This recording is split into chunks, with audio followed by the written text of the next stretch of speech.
America secretary of state Marco Rubio. So ఈయన భారత్ వచ్చారు. ఈ వార్తలు మీరు వినే ఉంటారు. కాబట్టి వచ్చిన వాడు ఏం చెయ్యబోతున్నాడు అనేదే ఈ వీడియోలో మనం మాట్లాడుతున్న సారాంశం. చూడండి, ఇతను సెక్రటరీ ఆఫ్ స్టేట్ అన్నప్పుడు ఫారిన్ మినిస్టర్ అండి, అవునా? అమెరికా ఫారిన్ మినిస్టర్ 4 రోజుల పాటు భారత్లో ఉండడము, ఇది ఎంత పెద్ద విషయం. ప్రపంచ పాలకులము అని చెప్పుకుంటారు కదా, మరి వాళ్ళ ఫారిన్ మినిస్టర్ 4 days ఒక దేశములో. సో ఇది చాలా చాలా ఆశ్చర్యకరమైన విషయము. అంటే ఇతని అజెండా ఏమేమి ఉంటుంది? ఎవ్రీ 1 hour ఒక ప్రోగ్రామ్ ఉంటుంది కదా. సో భారత్లో 4 days నేను ట్రిప్ వేస్తున్నాను అని చెప్పి ఎవ్రీ 1 hour ఇతను ఏం చెయ్యబోతున్నాడు. సో ఇప్పుడు మీరు చూసారనుకోండి, సైకాలజికల్గా వాళ్ళు కొన్ని విషయాలను మనకు చెప్తున్నారు. ఇప్పుడు మీకు అనిపించవచ్చు, ఎందుకంటే వీడు రావడం, వీడిని ఆపేయవచ్చు కదా అంటే, మనది ఒక ప్రజాస్వామ్య వ్యవస్థ అండి. సో డెమోక్రటిక్ ప్రాసెస్లో పలానా దేశం యొక్క ఫారిన్ మినిస్టర్ మీ దేశానికి నేను వస్తున్నాను, పలానా అజెండా అని చెప్పినప్పుడు మనం ఆపలే. మరి వస్తున్న వ్యక్తి ఏం మాట్లాడాడు? నేను క్వాడ్ సబ్మిట్ కోసమే వస్తున్నాను. అంటే ఫారిన్ మినిస్టర్స్ మీటింగ్ ఉంది కదా, క్వాడ్ సబ్మిట్, దానికోసం నేను వస్తున్నాను. మ్యాక్సిమం 1 day కదండి, 4 days ఎందుకు? చూడండి, వచ్చిన వ్యక్తి నేరుగా ఢిల్లీ రాలేదండి, కోల్కతా వెళ్తున్నాడు. మీకు అర్థమై ఉంటుంది. వ్యవహారం అంతా కూడా వెస్ట్ బెంగాలే. ఇది ఒక దేశము కాదండి, ఒక దేశములో ఒక రాష్ట్రము.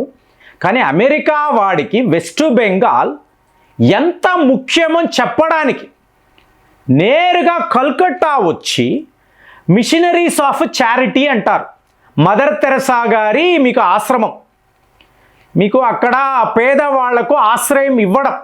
1950లో అక్టోబర్ 7వ తారీఖు మదర్ తెరెసా గారు దీన్ని ఎస్టాబ్లిష్ చేశారు. ఇప్పుడు ఆవిడ లేరు, ఆవిడ శిష్యులు వీళ్ళు నిర్వహిస్తున్నారు. సో ఇలా భారత్ వచ్చిన వ్యక్తి నేరుగా కల్కట్టా మిషనరీస్ ఆఫ్ చారిటీ అంటే అర్థం ఏంటి?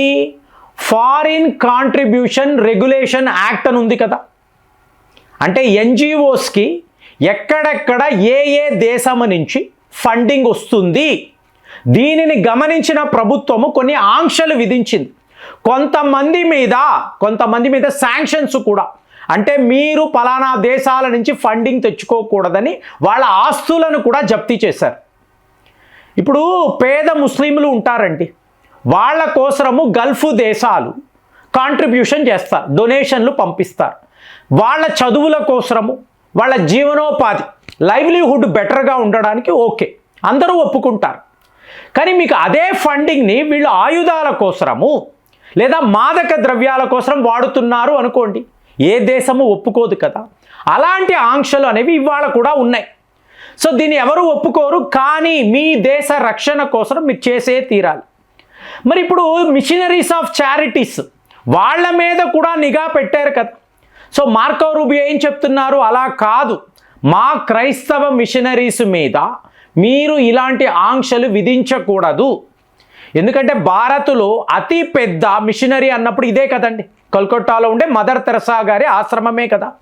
కాబట్టి అక్కడికి వెళ్ళడం, సరే వెళ్ళేవు, మాట్లాడేవు, మళ్ళీ ఏంటి ఢిల్లీ. ట్రంప్ గారు ఒక స్పెషల్ సందేశాన్ని మీకు ఇవ్వమన్నారు అని చెప్పి మోదీ గారిని కూడా, అంటే ఫారిన్ మినిస్టర్ ఒక దేశం యొక్క ప్రధానమంత్రిని కలవడం అంత ఈజీ కాదు.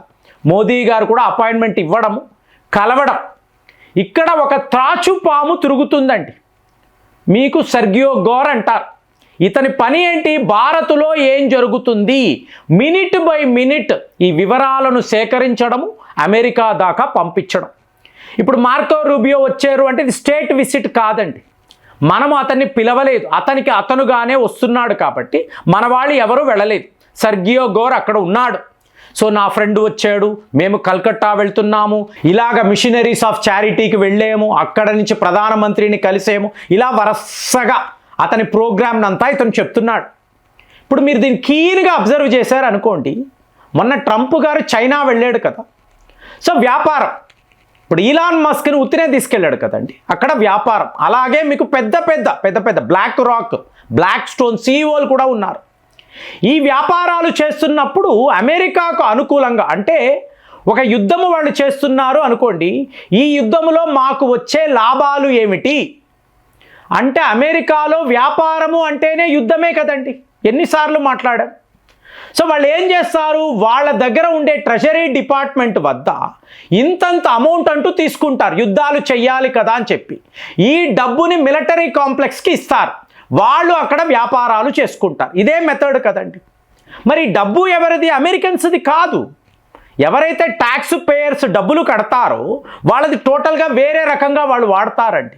ఇదంతా ఏమిటి, గల్ఫ్ దేశాల నుంచి వస్తున్న డబ్బు, దానిని ఇలా వాడుతూ వీళ్ళు ఎంజాయ్ చేస్తూ ఉంటారు.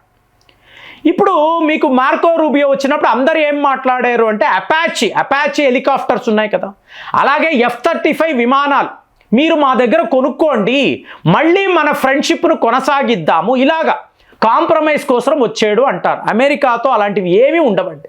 వాడితో ఫ్రెండ్షిప్ చేయడం అంత పిచ్చి పని ఇంకా ఏమి ఉండదు. అమెరికాతో మీరు ఫ్రెండ్షిప్ చెయ్యకూడదు. సో అలాంటిది ఒకవేళ అపాచీ హెలికాప్టర్లు అనండి, F-35 విమానాలు అనండి, వాళ్ళ డిఫెన్స్ సెక్రటరీ కదండి వస్తాడు, ఫారిన్ మినిస్టర్ రాడు కదా, అతను వచ్చి ఇవన్నీ మాట్లాడు కదా, ప్రొఫెషనల్ కంట్రీ కదా. అలాంటిది వచ్చిన వాడు ఏం చెప్తున్నాడో విన్నారా మీరు? అంటే వాళ్ళ ఎజెండా చెప్తున్నాను, వెనెజులా అనబడే దేశము మా కాలనీ, వాళ్ళ అధ్యక్షుడిని మీరు అరెస్ట్ చేసి మీకు గంటల్లో అమెరికా తీసుకువచ్చి న్యూయార్క్ జైల్లో పెట్టి ఈ దేశము నాది అని చెప్పి దానికి ఒక అధ్యక్షుడు, ట్రంప్ అయితే ఏమంటాడు, నేనే వెనెజులా అధ్యక్షుడిని అని చెప్తాడు, ఎలక్షన్స్లో పాలు పంచుకుంటానని చెప్తాడు. ఎంత ఘోరం చూడండి. ఇంకొక దేశం యొక్క అధ్యక్షుడు, ఇదే ఇరాన్లో కూడా చెయ్యాలనుకున్నారు, ఇరాన్ ఇంతలా తిరగబడుతుందని వాళ్ళు ఊహించలేదండి. సో ఇప్పుడు ఏం మాట్లాడుతున్నాడు, వెనెజులా అధ్యక్షుడు భారత్కి రాబోతున్నారు, నేను దానికి ముందే వచ్చి ఒక ప్లాట్ఫామ్ని సెట్ చేస్తున్నాను. అర్థం ఏంటండి, వెనెజులా ఆయిల్స్ అమెరికాది. ఇప్పుడు మీరు భారత్ యొక్క ఈ బయ్యింగ్ని చూసారంటే, ఆయిల్ బయ్యింగ్ని ముందు రష్యా ఉంటుందండి, 22% వాళ్ళ వద్ద మనం కొంటాం. తరువాత సౌదీ అరేబియా 20% ఉంటుంది. ఇవాళ సౌదీ అరేబియా అవుట్, ఎందుకంటే వాడు పాకిస్తాన్ వైపు వెళ్ళిపోయాడు, పాకిస్తాన్ టర్కీ అంటున్నాడు కాబట్టి సౌదీ అరేబియా అవుట్. తరువాత మీకు ఇరాక్ ఉంటుంది, న్యూట్రల్గా ఉంటుంది ఇరాక్. తరువాత యుఏఈ, ఇవాళ యుఏఈ పైకి వచ్చేస్తుంది, ఎందుకంటే వాళ్ళు ఈ ఓపెక్ నుంచి బయటకు వచ్చేసారు కాబట్టి రష్యా మనకు యుఏఈ. ఇక థర్డ్ ప్లేస్లో వెనెజులా ఉంది అని చెప్పి మార్కో రూబియో చెప్తున్నాడు. వాడి దేశాన్ని ఆక్రమించుకొని వాడి చమురు నాది అని చెప్పి ఆ చమురుని మీకు అమ్ముతున్నారు. మరి ఇదే కదండి భారత్ విషయంలో కూడా చేశారు. ఇప్పుడు ఇతను మిషనరీస్ ఆఫ్ చారిటీ వెళ్ళాడండి. మదర్ తెరెసా గారు చాలా గొప్ప ఉద్దేశముతో ఇలాంటి ఒక ఆశ్రమాన్ని పెట్టారు, అందరూ మాట్లాడతారు కదా. ఏంటి విషయము, మీకు 17వ శతాబ్దంలో ప్రపంచంలో ద రిచెస్ట్ కంట్రీ ఏదండి, భారతే కదా. సో మన దరిదాపుల్లో కూడా ఎవరూ రాలేరు. అలాంటిది వీళ్ళు ఎన్నో కుట్రలు పన్ని మీ ఆస్తులనంతా కొల్లగొట్టారు. 32 ట్రిలియన్ అంటాము, కొంతమంది 40 ట్రిలియన్, అంటే ఇవాళ అమెరికా జీడిపి కన్నా ఎక్కువ. సో మొత్తము కొల్లగొట్టి మీది ఒక పేద దేశము, ఈ పేద దేశానికి సేవలు చేయడానికే మేము మదర్ తెరెసాని పంపిస్తున్నాము చెప్పారు కదా, జరిగింది కదా. ఇవాళ వెనెజులా విషయంలో కూడా ఇదే, వాడి దేశాన్ని ఆక్రమించుకొని మా కాలనీ అని చెప్పి వాడి చమురుని నువ్వు భారత్కి అమ్ముతున్నావు. అంటే ఇదంతా ఏంటంటే డొనాల్డ్ ట్రంప్ కంపెనీస్ అండి, షాలో కంపెనీస్ లేదా షాడో కంపెనీస్, వాడి ఆజ్ఞానుసారం నడుచుకునే కంపెనీస్, వాళ్ళు ఇవాళ భారత్లో వ్యాపారం చేస్తున్నారు. సో ఇదంతా వినడానికి మనం ఎందుకండి అలో చేస్తున్నాము అంటే పాలిటిక్స్ అండి, వేరే మార్గం లేదు. కానీ మార్కో రూబియో ఇలా భారత్కి వచ్చి 4 రోజులు ఉంటున్నాడు అనుకోండి, దీని వెనుక కుట్రను మీరు ఎలా చూస్తున్నారు కామెంట్స్లో రాయండి. మళ్ళీ వచ్చే వీడియోలో కలుద్దాం. జై హింద్.